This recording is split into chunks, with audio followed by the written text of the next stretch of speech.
The standoff over Anthropic's two strongest AI models got harder in the last couple of days, and it landed on a demand security experts say is simply impossible to meet. So here's where this sits. For days now, a U.S. export control order has kept two Anthropic models offline worldwide for every customer everywhere. Claude Fable 5, the consumer model, and the more cyber-capable tier under it, Mythos 5.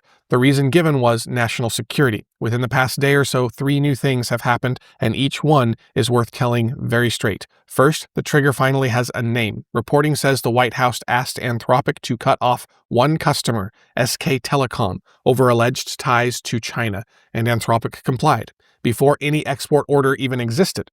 And then the order came later after Amazon researchers say they flagged a jailbreak in Fable 5.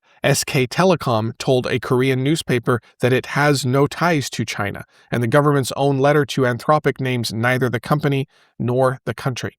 Second, the National Security Agency also weighed in. The NSA concluded that there are ways to switch off Fable 5's guardrails to reach the restricted cyber, chemistry, and biology capabilities of the Mythos tier underneath. Now, hold that as the NSA's claim, not as settled fact. But on that basis, the administration now treats the fix as Anthropic's job. Officials told Wired that the company must test every frontier model that it ships and block any jailbreaks that anyone finds. And here's the third thing, the one that breaks all of it. Independent security researchers say that cannot be done. Guardrails are speed bumps. Skilled users route around them, and so do future models. A demand to make every jailbreak impossible is a moving target. The company could never hit it. And then there's the legal shape of it. Export control scholars at Georgetown and Berkeley looked at the order and found it barely fits the law that it invokes. Think about what an export control normally does. Something crosses a border. Typically it's a weapon, a chip, maybe code. Here, nothing crosses anything. The model stays on Anthropic's servers. Users get answers back, not the weights and not the code itself. The scholars call this the first time that export controls have been used to gate access to an AI model this way. And you'll also remember that Anthropic was the first American company to be labeled a supply chain risk. And those experts call this legally unsustainable as a way to govern the frontier. But the allies are actually feeling this. At the G7, the UK asked for a carve-out, just for British nationals at least, and the administration called any exemption, even for a treaty ally, completely illogical. The leaders and 11 AI executives spent the session uniting around one thing, keeping China out of frontier AI. The rupture with their own ally barely got a mention. So here's the plain summary. One company's 2 named models are being held to a bar that no system can clear. Make jailbreaks impossible before you come back. And the order trying to enforce it points at servers, nothing ever leaves. All right, let's shift over, moving to the same override logic, but pointed now at a power plant. A sworn filing from the Pentagon put a number on something that no government had formally admitted before. A commercial AI model helped fire live munitions in a war. Here's the document. Cameron Stanley is the Pentagon's chief digital and AI officer. He filed a sworn declaration stating that XAI's Grok helped the U.S. forces deploy over 2,000 munitions to 2,000 distinct targets within 96 hours during the strikes on Iran, which the administration calls Operation Epic Fury. Reporting indicates that Grok was wired into the Maven smart system, the Pentagon's AI targeting platform, the same one that first ran Anthropic's Claude before the department turned to other vendors.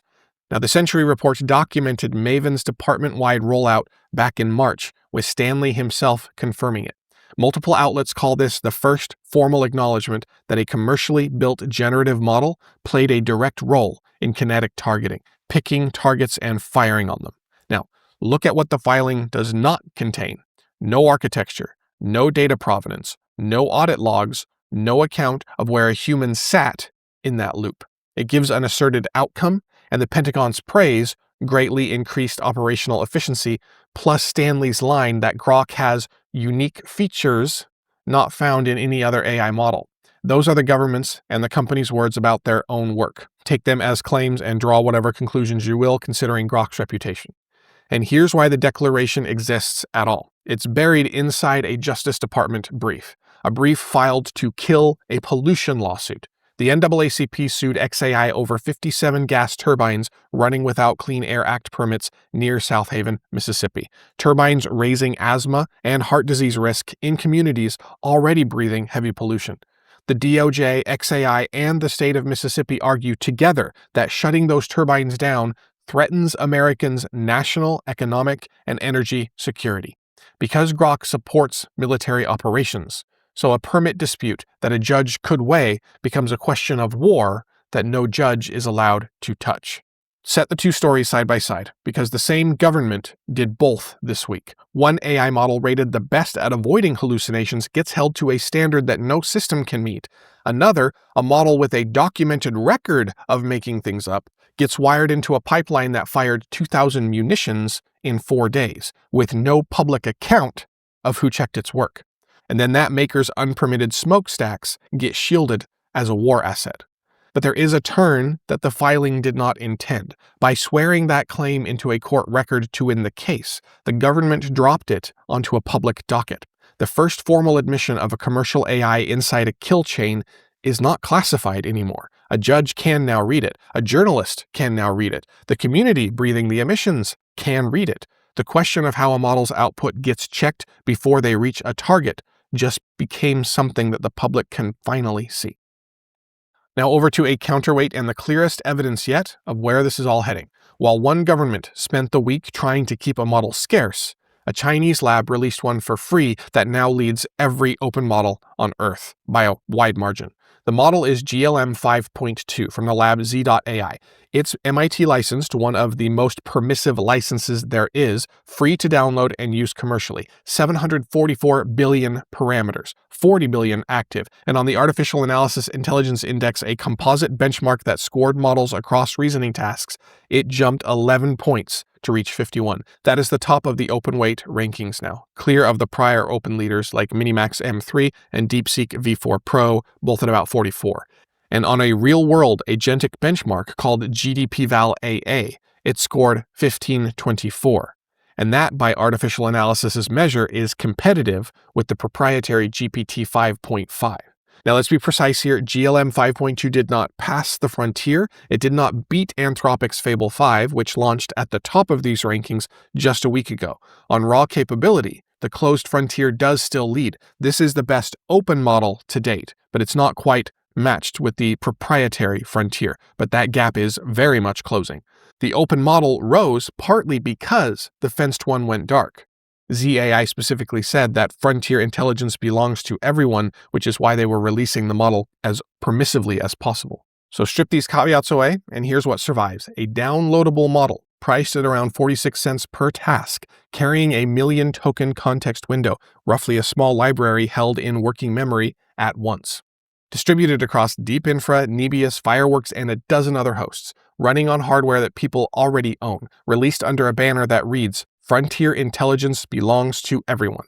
The gap between the best closed model and the best open one used to be a chasm, but it has been closing, and now it's just a point or two on a real-world test, and the open one can't be switched off by anybody.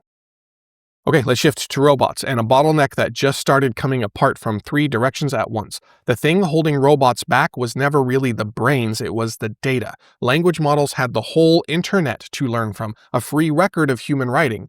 Robots have no equivalent. There's no giant free library of bodies picking things up and folding things and fitting parts together. That record had to be made, and now 3 different efforts have moved in to make it.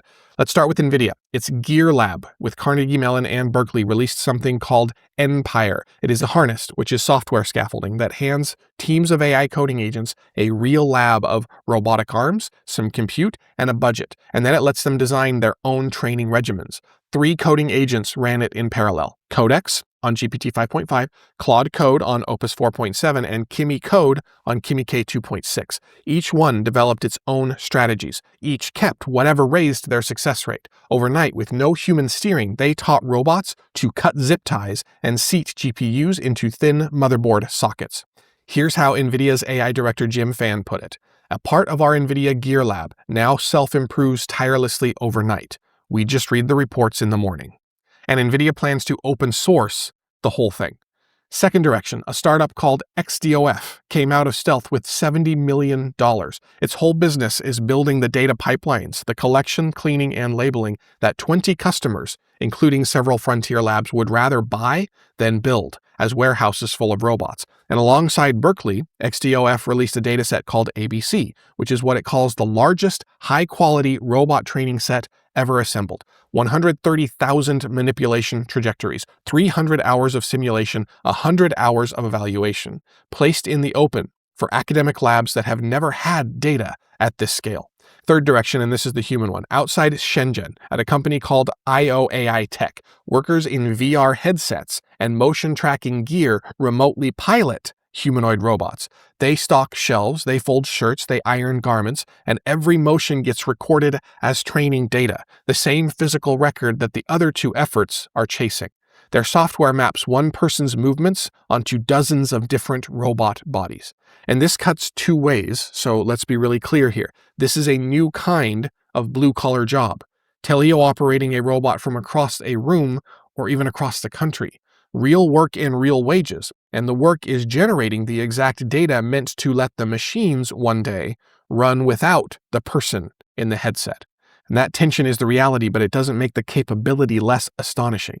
The brains were already here. Just recently, the missing record of how a body moves started filling in, and a chunk of it got handed to everyone for free. Last one for today, and this is the hardest edge of where this capability is landing. The UK is preparing to scan asylum seekers' faces to guess their age, and its own tests show that the system is most wrong for exactly the people it'll judge most.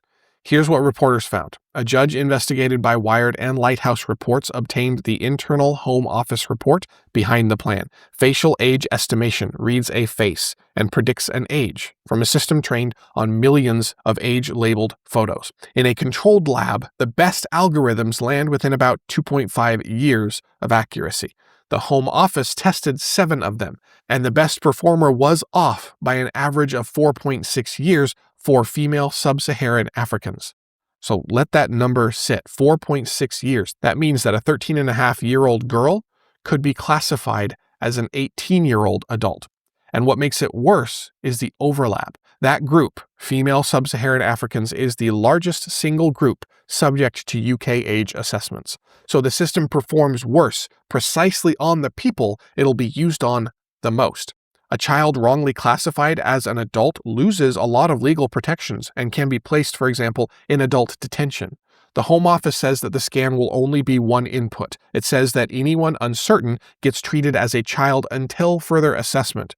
And those are the department's claim about a system that it hasn't yet explained running in the field. But look at where the accountability came from on this one. Not at the agency deploying it. The flaw is public because journalists obtained the internal report.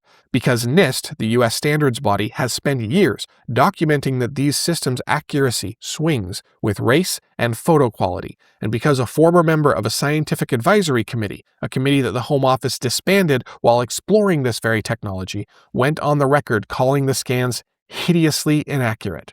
So the error is on the public record before the system has touched a single child. The rollout has already slipped to 2027, which means there is still time to act on what the testing already shows. All right, let's bring it together. Most of today was about a powerful actor reaching for an override from the top, a demand that a model meet an impossible bar before it returns, a sworn filing converting a community's clean air case into a question of war and national security, a government deploying a face scanner that it knows misjudges children, top down, all of it. But notice where the check on each one is actually coming from, not from the institutions trying to do the deploying. The error in that UK face scanner is public because journalists pried loose an internal report and dragged it onto the public record before it could put a 13-year-old inside adult detention. The first formal admission of a commercial AI inside a kill chain is readable on a public court docket now because the government had to swear it there in order to win. And the data that robots learn from, 130,000 recorded movements placed in the open by people who could have hoarded them.